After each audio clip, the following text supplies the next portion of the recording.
Madman. Boom. Hey, not much. What's going on, Living man? the dream. Living the dream. Whose dream? I'm living a dream too. I'm not sure whose it is, but I'm dreaming every pretty sure day. it's not mine.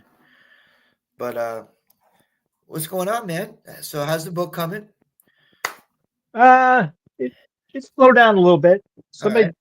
I just got a message a little while ago. Somebody ordered a copy. Nice, man. Nice. That's Yeah, always a good thing, man. yeah. That's always a good What I'd thing. like to do sometime is the people who have read my book have like a live stream like this and talk about it a little bit. We can do that one night. Yeah, Absolutely, man. Absolutely. even those, even if you haven't read it, if you're interested in it, and you can talk about it. Absolutely, man. And also, before we get started tonight, want to give big shout out and a big thank you to my sponsor, our sponsor, um, the Ultimate Finds Box and ultimatefindsbox.com, Mr. Eric Lamort. So, any accessories you need for your detectors, or if you need a detector, because we're actually now, we have MindLab, XP Deus, and Nocta available. We're not gonna probably get into Garrett or anything like that. But Well, well, that's perfect because I got an XP Deus and a Legend, and you get the Mind Lab I got a few Knox. labs. Yeah. Yeah. So yeah, man. So anybody looking for a machine or accessories for a machine, just let us know. Hit me up. Hit me a message. We'll hook you up, man. Hook you up. That. Um. So appreciate Eric. So you been out, man? You get out this week at all, or last week or so? I got out towards the end of last week down by the river. There wasn't a whole lot of finds That sounds like a song down by the river. down by the river in a van. Yeah. I did get this token. It's not too old. Still, tokens are cool, man. Yeah, it's some type of like feed token. You buy the token and it feeds animals in a zoo or something. I didn't quite get it all. Yeah, they call those drinks in a bar, Yeah. pretty much. I happen to be one of those animals that they're told not to feed. But How hey, about you? You get out? yeah, I've gotten out. I've gotten out probably four, I think four times or five times. Um, since we last spoke. Um, I had a good, nice little 3 day run. Got me a few coppers, a bunch of relics, um, and then yesterday and today, just like big fat nothing burger. It happens. It happens, man. What are you gonna do? And the Goes with the territory. funny thing is, I go out Sunday with Audra. We had a great time. Weather was just amazing. Um, excuse me. It's my meatball sub. Um, it was pretty cool.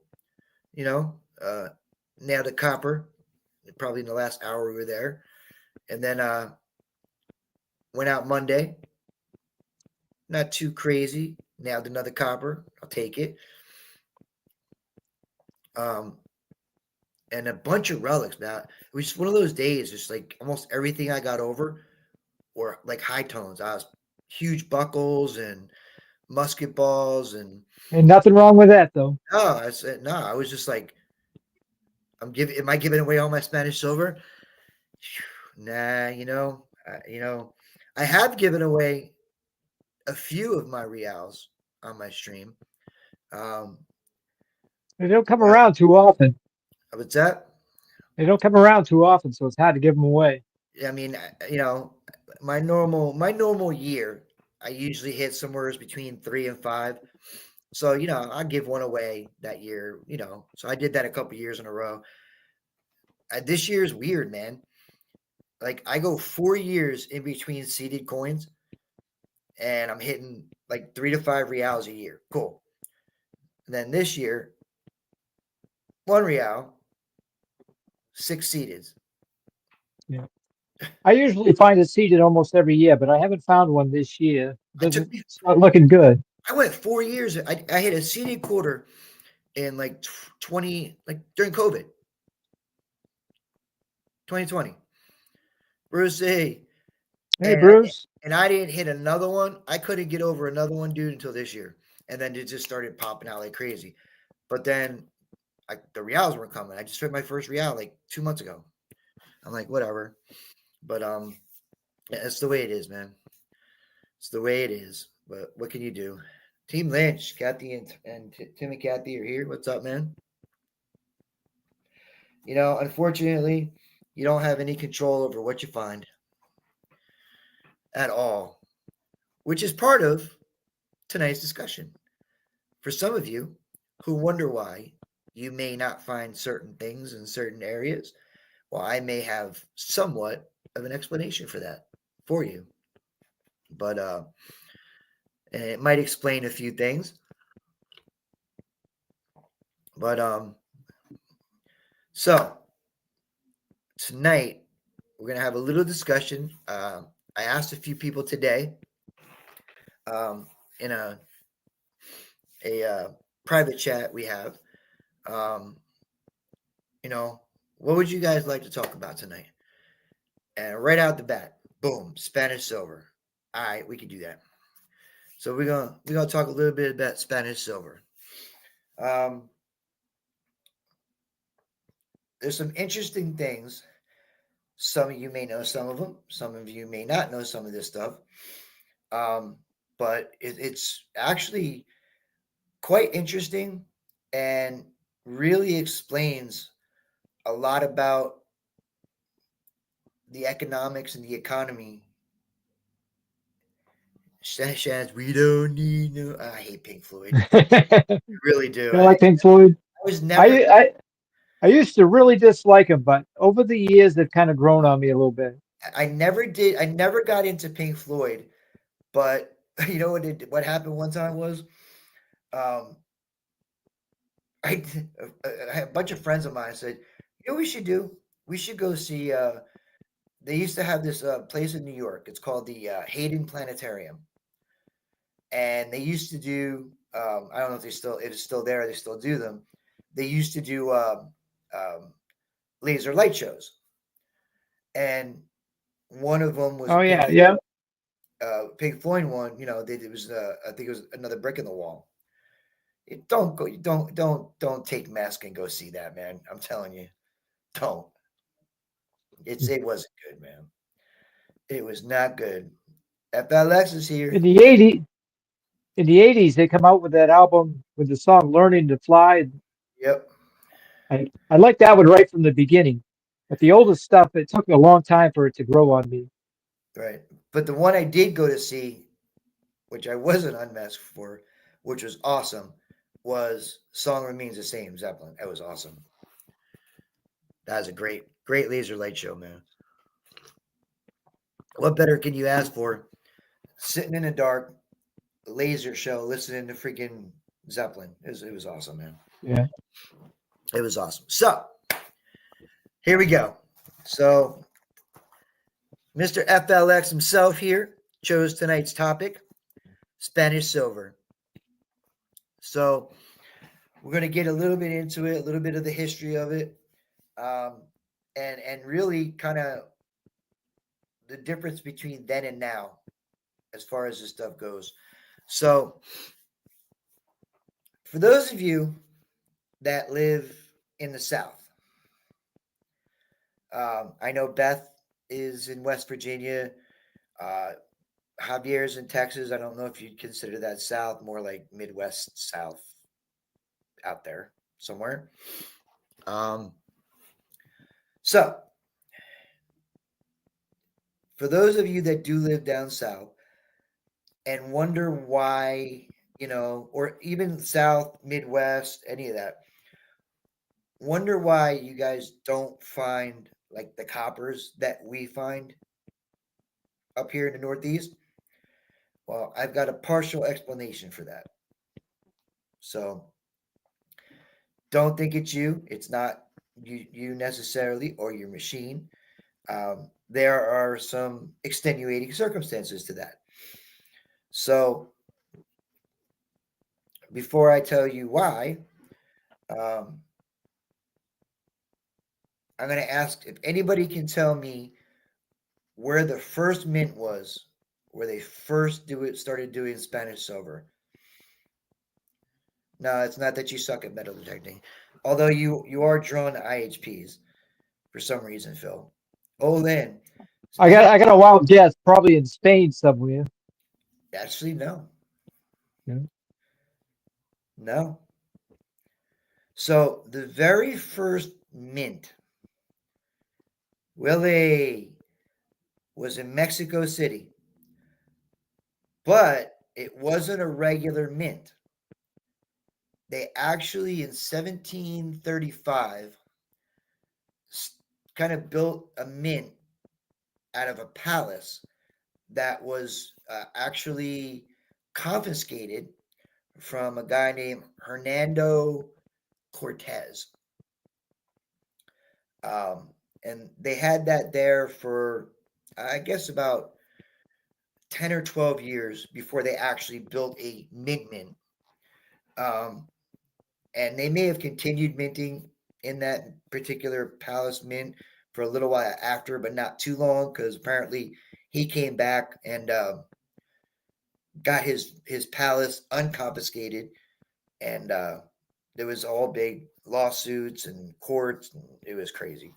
But so that's where the first mint was. So another thing is also during that time, the colonial time, early mid 1700s, Spanish reals accounted for 50% of all silver here in America. 50%. What year? Oh, like around between say 1735 and 1750, 60-ish. Um, Now the funny thing is how times have changed. I assure you that 50% of the silver I'm digging up are not reals. But that was it. That was the main silver here were Spanish reals. Now the denominations haven't changed. They're still half, 1, 2, 4, and 8. They actually called 1, 2, the half, the 1, the 2, and the 4. They actually called them bits. And then the 8 real, they actually called here, they didn't call them reals. They called them, it was called a pillar dollar. And guess where the first place that actually wound up getting those was? Canada. No, but you're not Yeah. far off. Massachusetts. Massachusetts was the first state that kind of made the Spanish coin, the Spanish silver, it's like a legal tender kind of currency, and it backed up the dollar. So, like today, holding physical, tangible coins in your hand is safer than the money that's in your bank account. So, as much as things change, things stay the same. To all of you out there, I hope you're taking notes. There's going to be a test later, and I don't think you're going to do well. It's like trying to study for a rectal exam. You just can't. So, also, basically, you had the North and the South. That was the main everything. The economy in the North and the economy in the South were different. Hi, baby. The economy in the South was, they compared it to, say, the economy in the Caribbean, and the economy in the North was compared to, say, Britain and Ireland. It was completely different. The answer is always New Jersey. So even, even then, you have the North, the South, people work up in the North a lot. And what happens when they retire? They go down south because the economy is different, and cost of living is different, and they try to make the money last longer. As much as things change, things stay the same. So the funny thing is, and if you're wondering part of the reason why we find so many coppers up here, in 1750 we got sent 207 chests of Spanish silver, pistarines, and coppers. And but this all went up to like Massachusetts, up northeast area. So, but the thing is, people who find pistarines, which I have never found a pistarines were different than the reals. The pistarines actually were a inferior quality of silver compared to the Spanish reals. They didn't contain as much silver. They were thinner, and not quite the quality that silver you think of silver coin. So the South actually didn't want the Spanish reals. They wanted the cheaper, more inferior pistarines. And so what happened was southern states like, say, Florida, Virginia, New Orleans, all the bigger states from back then replaced the coppers with the pistarines. So for those that live down south, part of the reason that you don't find the coppers we find up here is because they actually phased them out in the south and got rid of them. So while coppers were plentiful up here, not so much down there. And there's 100 different ways those coppers got here. They got shipped over for payment, and the reason why they shipped over all that was as a payment for us helping Britain against the French in the French and Indian Wars. That was like a payment. And I don't think it was a one-time payment. I think it was an ongoing payment. So we apologize for you all down south that don't find as many coppers as we do up here. Don't blame us. Not our fault. It's whoever was running the south down there just decided that coppers were not the way to go. So I'd be sorry. So we lost Richie. So there he goes. He's back. Fucking Houdini. Welcome back. So anyway, like I was saying before, the half, the 1, the 2, and the 4, they called them bits, and the 8 real, they actually called up here in the north, they called them pillar dollars. And if any of you don't know why they call them pillar dollars, I will tell you and show you. So if you look on the back of a real,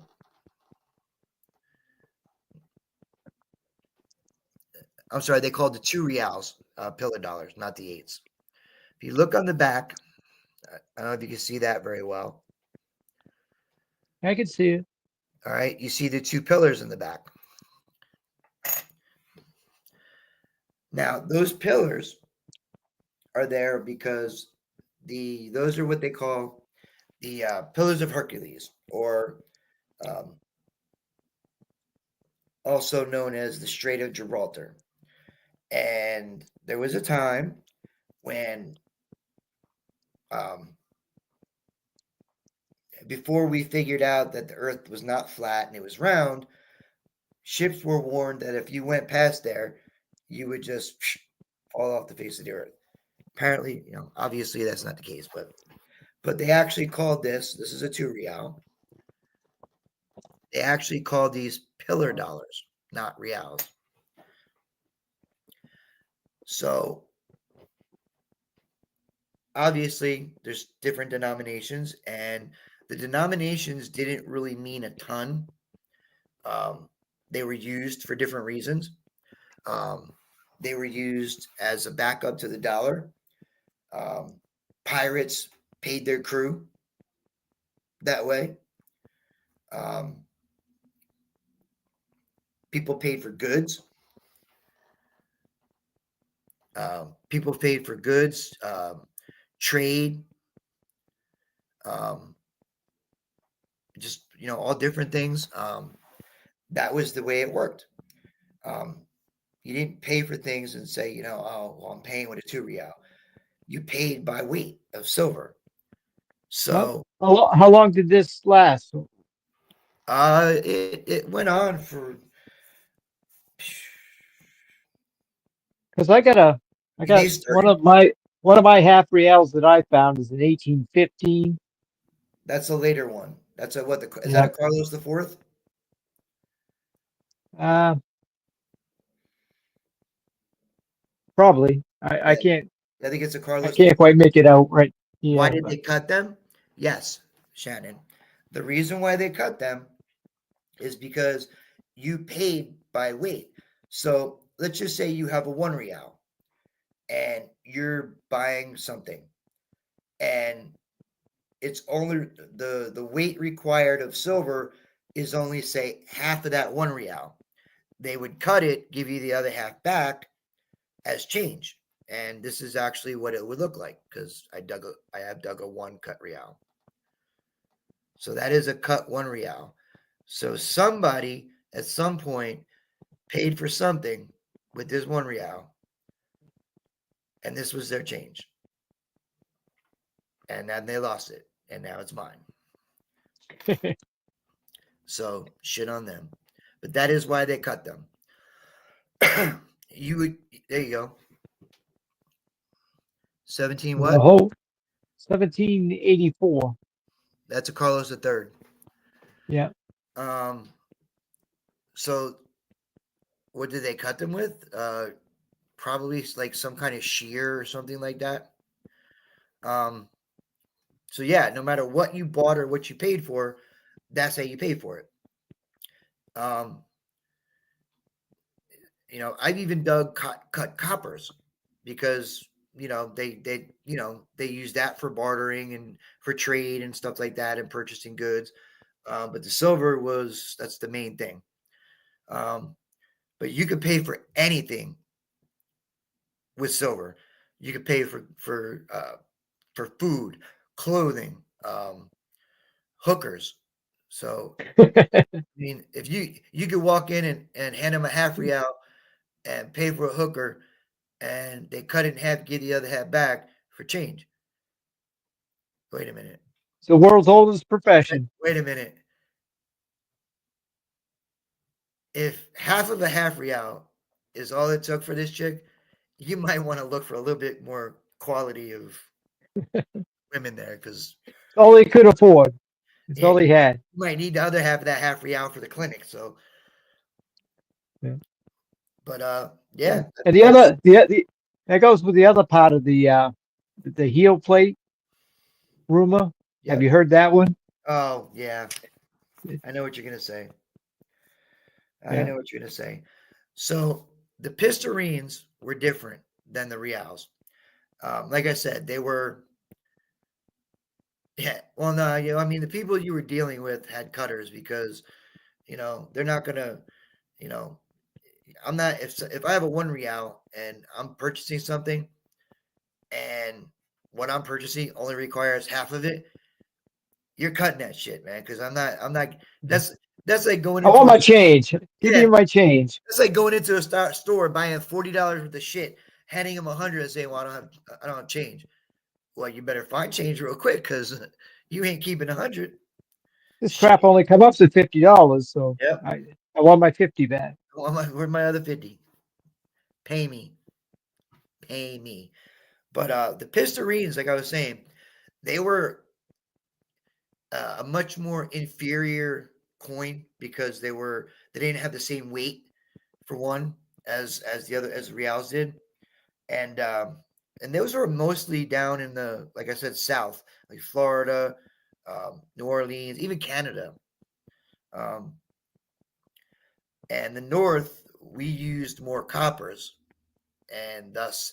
No, that's not the only way coppers got here. Coppers got here from soldiers and all kinds of stuff. But when they're sending hundreds of chests of coppers as payment for services rendered, you know, those coppers eventually are going to get dropped somewhere.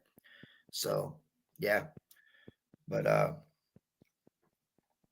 the economies were so different, and the Pistarines. I don't know if you've ever seen one, but they have more of the long cross. You know what I'm talking about, Rich? I do. All right, so and they actually they didn't call them Pistarines. They actually called them cross reals. We call them, Pistarines now, and they were Pistarines, but they called them cross reals. Um, so yeah, there's so much going, it just goes on with that, and um, it's funny you know how different the economies were split up between um, the Northeast and the South, and how different they were, and how they adopted different currencies. Um,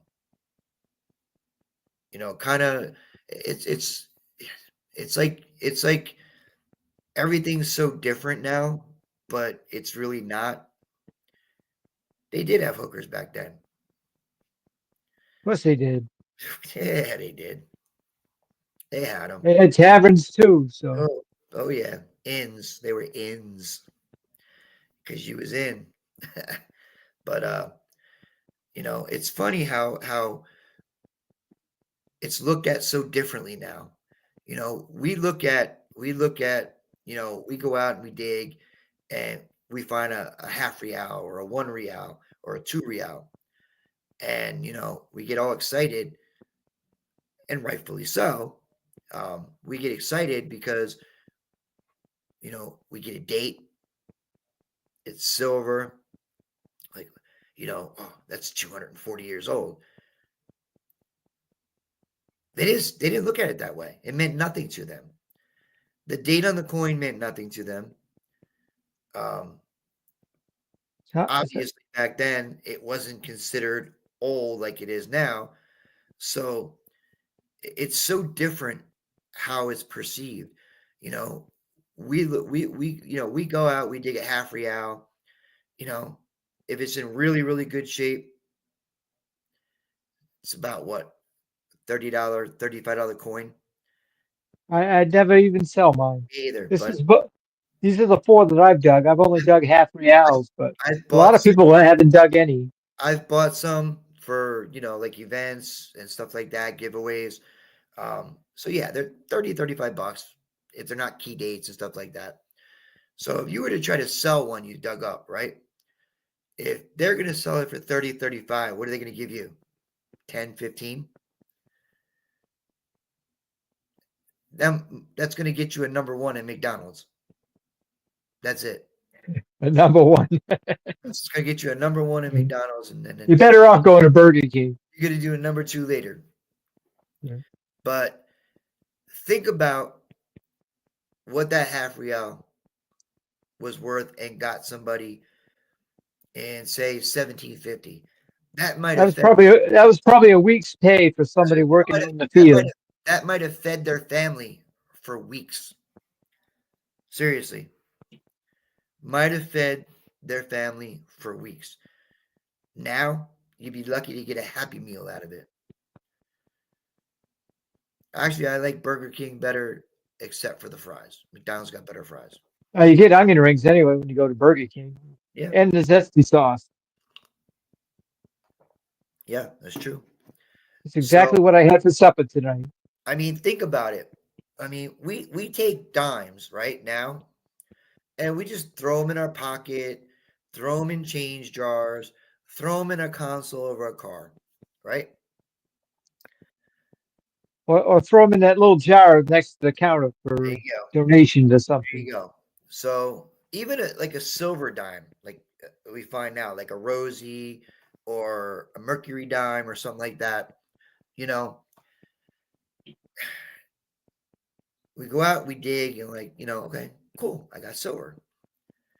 But it went so far beyond that back then. I mean, think about this, and this is going to bring me to the next one. Half real. Hold. They didn't hold these because they had nothing better to do. They hold these because what they used to do was it was worth so much to them. There you go. Half of mine are whole. It was worth so much to them, and it meant so much as far as the economy, what they could purchase, feeding their family, um, to buy wheat, stuff like that for crops. Um, they would hold them, and some of them would sew them to their clothing. Some people would string it and wear it, so it didn't get lost or stolen. I mean, look at the way they looked at it compared to the way we look at it now. We look at it as just for the fact that it's Spanish, it's silver, and it's old. That meant nothing to them. It meant nothing. I mean, a 1780 half real, to somebody who, you know, had it in 1785, it meant nothing. Nothing. It meant absolutely nothing as far as the historic value. But put yourself back in those days. You're a field hand. You go from farm to farm working. You get coins. You don't have a Mhm. bank where you're going to put your money, and there's no safe. So you're not going to leave it back in the bunkhouse while you're out in the field working. So you got them on your string. You end up losing them in the fields, Because, and that's how we find them. and here's the funny part too. You know, people, if you ask people that, are in our community that dig, and a lot of them will say, and I'll say, what's your bucket lister?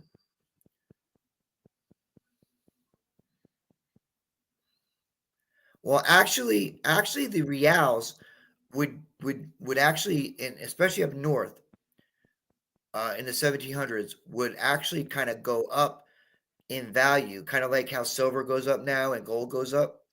It would Yeah. actually fluctuate. It went by percent though.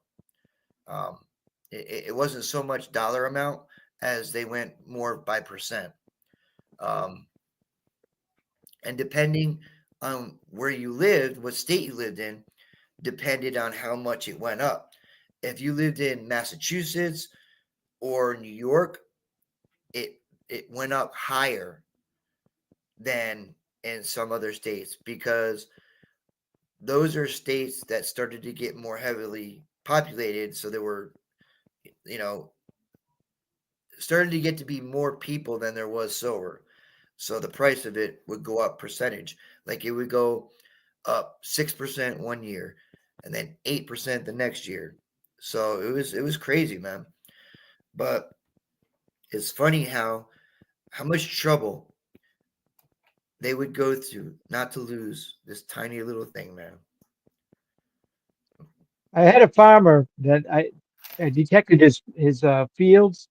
He Mm. asked, "What the hell are you looking for?" I go, "Old coins and stuff." He goes, "Why did they have old coins in the fields? I don't even carry a wallet out here on my tractor." They didn't have So wallets to carry back then. they didn't have banks. They didn't have any place to keep their money, so they kept it on them, even when Well, they were working in the fields. the women had change purses, but men, they used to probably keep. They used to have like the little leather pouches that had the drawstring. Yeah. You could put like your money in it and put it in your pocket and stuff like that. But people were always worried about getting robbed too. That's why they would hold them sew them into their clothing, wear it around their neck and hide it underneath their clothing. Yeah. Yeah, you get your pay from your farmer, but there's no bank or no safety deposit box to put it in. So the safest place to keep it, was on you. And here's another thing. The funny thing is that, like, if we as detectorists, we go out and we dig up, people's, one of the things that's high on people's bucket listers are always what? Reals, Spanish. right? Gold coin. Yeah. Believe it or not, one of the big ones, even bigger than a real, that people in this community would like to dig up, are what they call cobs. Believe it or not, back then, nobody wanted them. Nobody here wanted the cobs. It was, they wanted, what they wanted.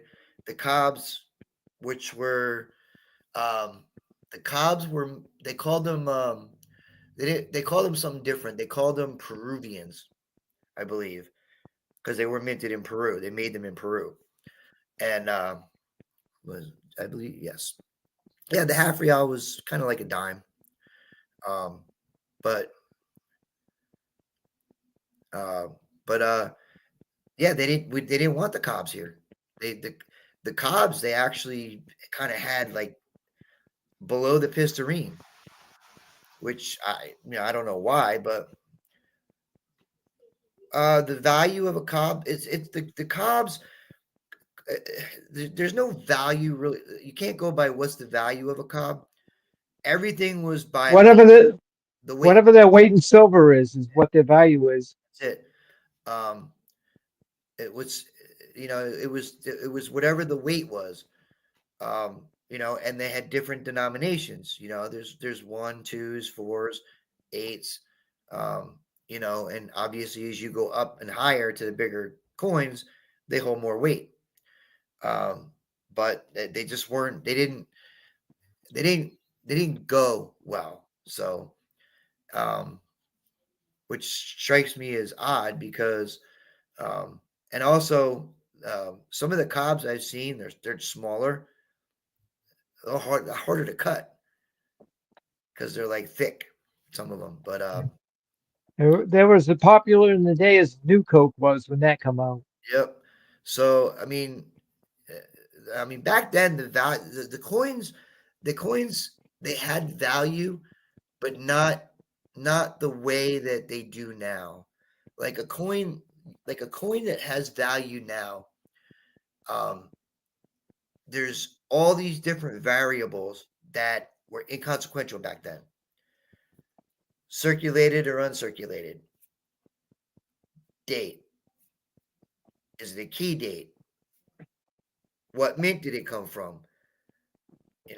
So there's all these different things that go into it now that played no role back then. It was just weight, silver, period.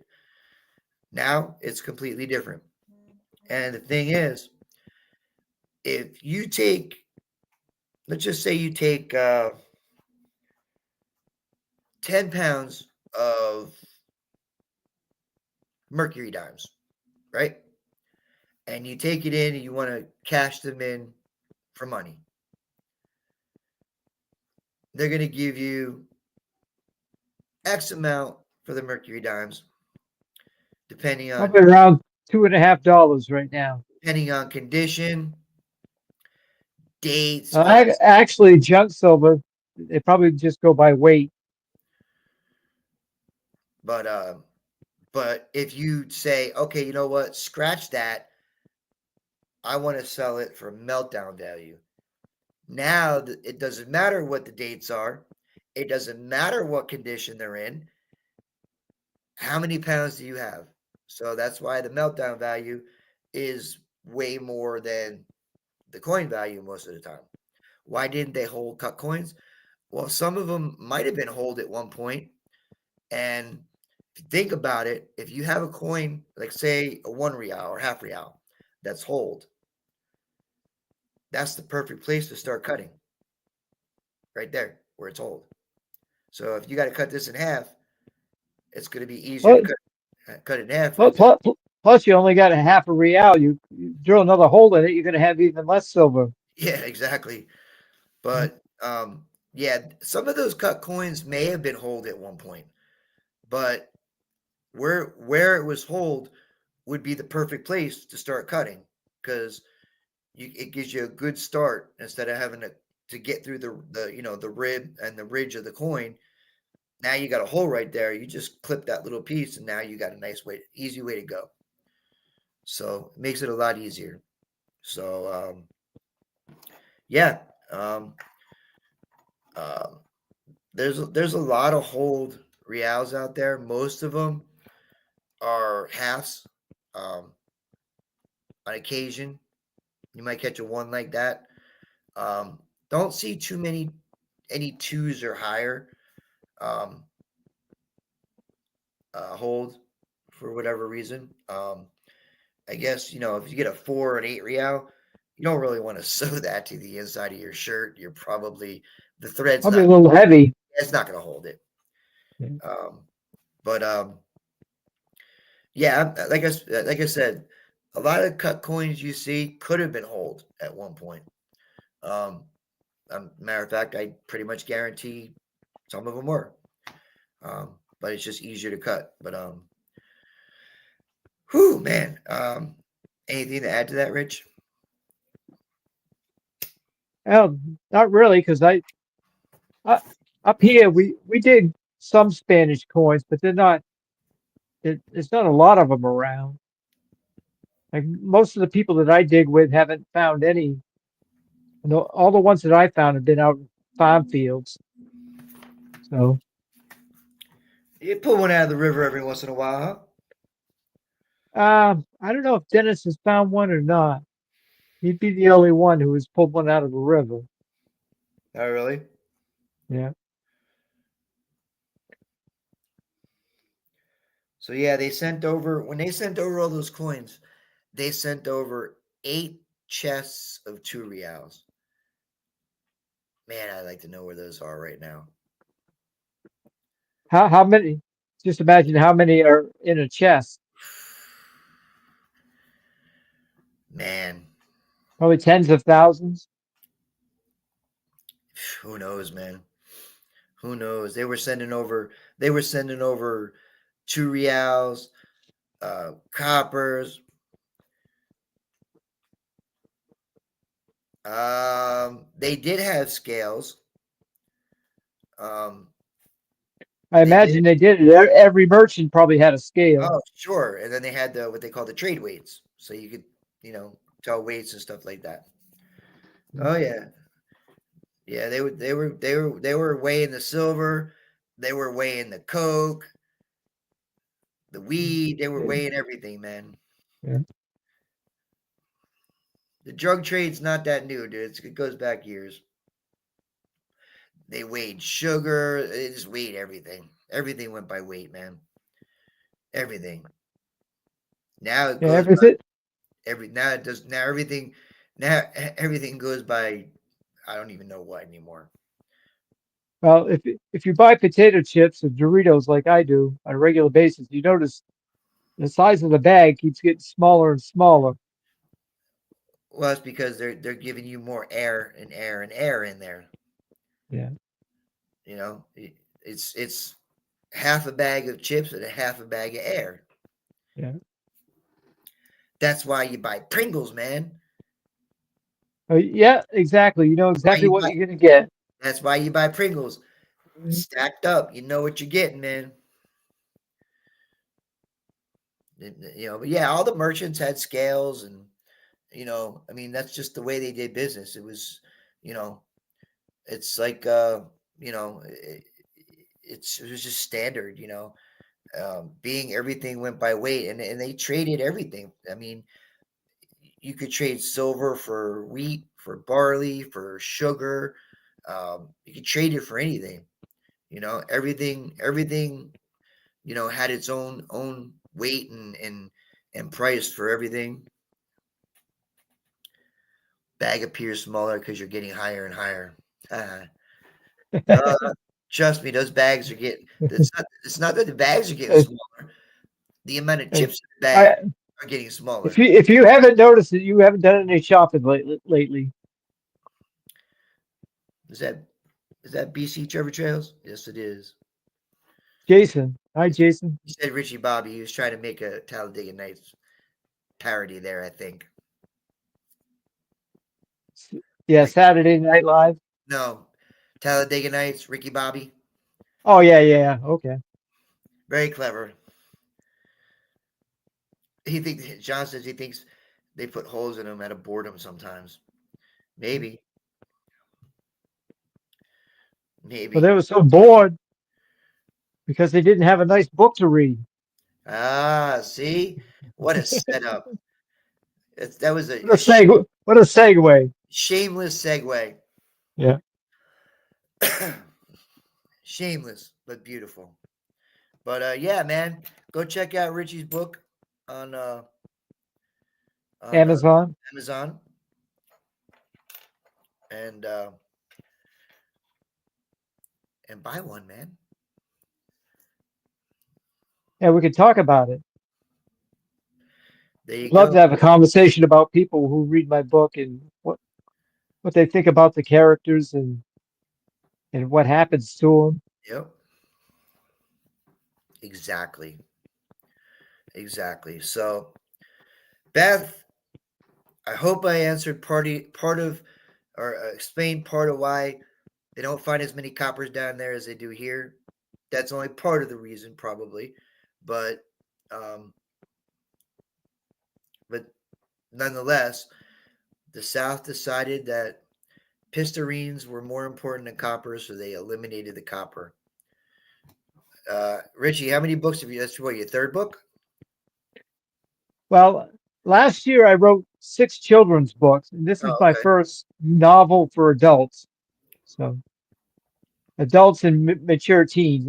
There's a little bit of language and a little bit of romance in there. Oh, Richie threw some romance in there. Oh, speaking of romance, I saw you had a nice date night with the wife 4 or 5 days ago. Yeah, yeah. We don't get out that often. We really should, but we don't. So it's a big deal when we get to go out. I hear you, man. I hear you. Yeah, Just some time away from everything, the hustle and yeah, bustle of the world, and kind of just sit down and have a meal and have a beer and have a fucking yeah. Coke with a smile, bro.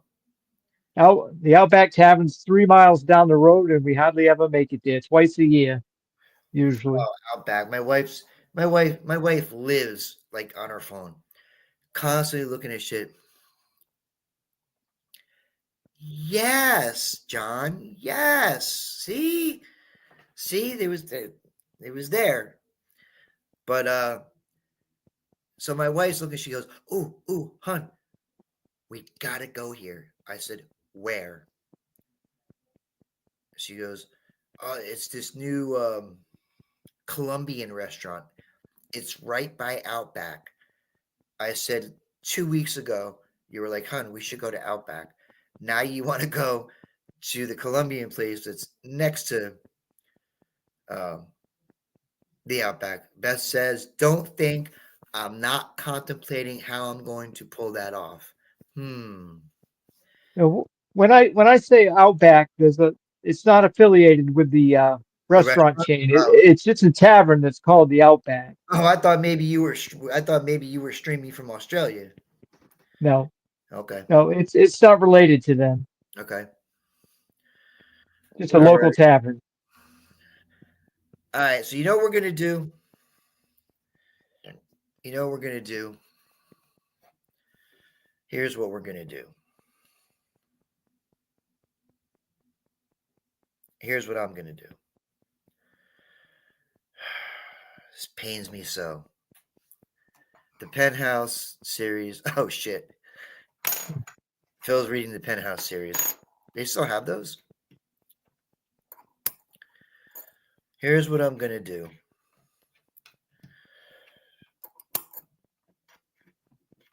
I'm gonna put those right there. And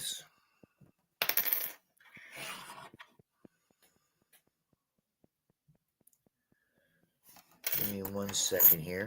Give me a second.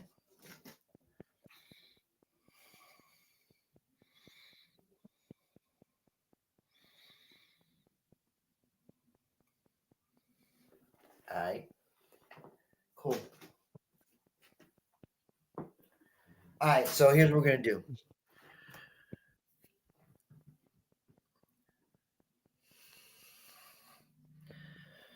All right. So What are we going to do, Bobby? since, and this is not Beth's fault because she wasn't alive back then, since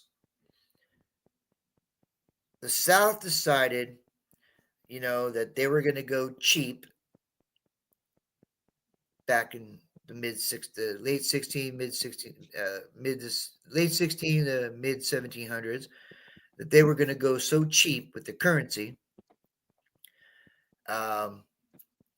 I'm going to send Beth a hold half real. Awesome. But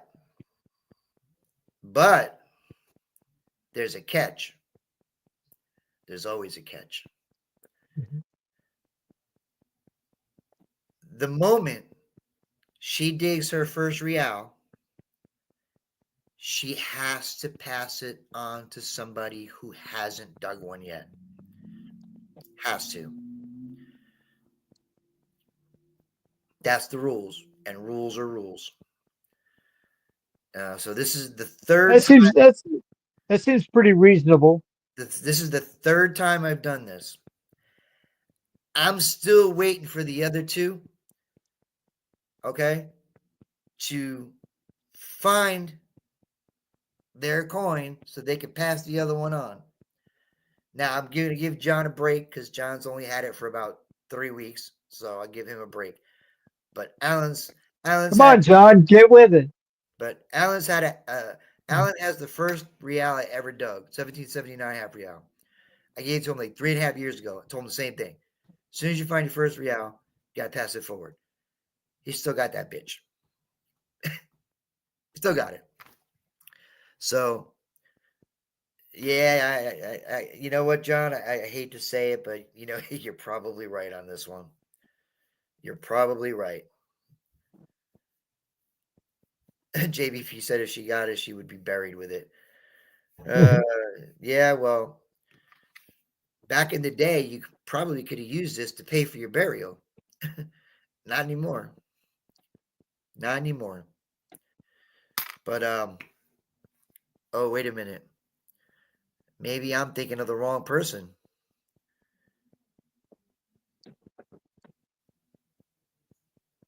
Oh shoot. Okay. You can't find a Rosie. You can have any of the ones I got because I don't want them. Your day will come. It just sometimes it takes a while to find your first silver. Yeah. Well, you know what? She might have a Merc already or something. Just not a Rosie. Yeah, I think my first silver was a Merc, actually. Mine was a Merc, 1945 Merc. That was the first silver I ever dug up. And it's the only one I kept out of all the other ones I dug up because it was my first. It's the only reason why I kept it. I found it with my bounty hunter. The second time I went out, I went to the beach and I got it fairly close down by the water. No silver at all yet. Well, the only way to hit just silver be patient is to keep on going and keep on swinging. I found way more Mercury dimes than I have Rosie dimes, silver dimes. Yeah, me too. I don't find a ton of Rosies. Thank God. Every time I hit a small silver, first thing I do is go, please don't be a Rosie. Please don't be a Rosie. Please, please, please, don't be a Rosie. And funny because John makes fun of me all the time. I'll hit a Merc or something like that. I'll videotape and I'll hit a Merc or something, and I'll do like a minute video for TikTok. And he's like, "You're spoiled." Well, yeah, a little, yeah, a little bit, yeah. I'm a little spoiled, so yeah. If I find a Merc, I'm like, okay, It's all right, but I don't get excited. It's almost like finding a wheat cent, finding a Rosie. Chuck those right into the woods, Yeah. dude. I chuck them right in No, I don't. I save them. I chuck them right in the woods. I mean, I keep the Mercs are, it's not the worst looking coin. For me, it's just the age. For me, if it isn't 1899 or back, I'm just kind of like, eh. Barbers are cool though. I got to admit, even though the barbers go all the way up to 1916, I don't know. Barbers are pretty cool. You start getting back into Liberty caps. That's when when the coins really were nice. You talk about the copper Liberty cap? The silver Oh, you talk about cap bust? cap bust, yeah. Yeah, that's The Liberty caps are nice to find too, but that's actually the coin John's trying to dig, and I gave him the first cap bust I dug a half dime. And I dig it, dude, and told him the same thing. As soon as you find a cap bust, now pass that one on to someone deserving and worthy, and karma, good karma, man. All right, dudes. Well, tried to do something a little different this week. Thank you for the suggestion, Mr. FLX. That was kind of fun, and hopefully, at least one thing more about these coins that you didn't know before 7 o'clock tonight. And I don't know how much that information is going to help you as far as digging. Probably not at all, but at least kind of part of what went on, why it went on, and go find good shit, man. Really, go find good shit, man. All right, dudes, we're out of here, and we will catch you guys next week, man. Later. night everyone.